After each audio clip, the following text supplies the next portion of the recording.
মোট 16 জন সাক্ষী এই মামলায় সাক্ষ্য প্রদান করেছেন। বিজ্ঞ বিচারক সাক্ষ্য প্রমাণে পর্যালোচনা করে এই মামলার রায় দিয়েছেন মতো এই মামলায় মোট 3 জন আসামিকে 10 বছরের সাজা দিয়েছেন, সশ্রম কারাদণ্ড এবং প্রত্যেকে 50,000 টাকা করে অর্থদণ্ড দিয়েছেন, আমাদের আরও 6 মাস কারাদণ্ড। আর 2 জন আসামিকে যাবজ্জীবন কারাদণ্ড দিয়েছেন, আর 4 জন আসামিকে খালাস দিয়েছেন। আমরা এই মামলার রায়ে সন্তুষ্ট।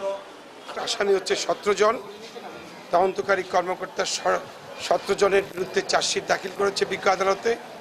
পরবর্তীতে অতিরিক্ত দায়রা জজ চতুর্থ আদালতে 16 জন সাক্ষী আমরা উপস্থাপন করেছি। উপস্থাপন করার পরে ইতিমধ্যে 3 জন আসামি মৃত্যুবরণ করেছে।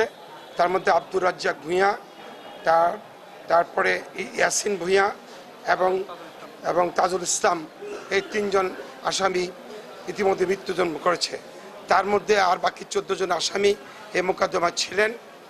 এর মধ্যে বিজ্ঞ অতিরিক্ত দায়রা জজ চতুর্থ আদালত এই মোকদ্দমা মোট 16 জন সাক্ষী গ্রহণ করার পর সাক্ষ্য নেওয়ার পরে আজকে রায় দিয়েছেন।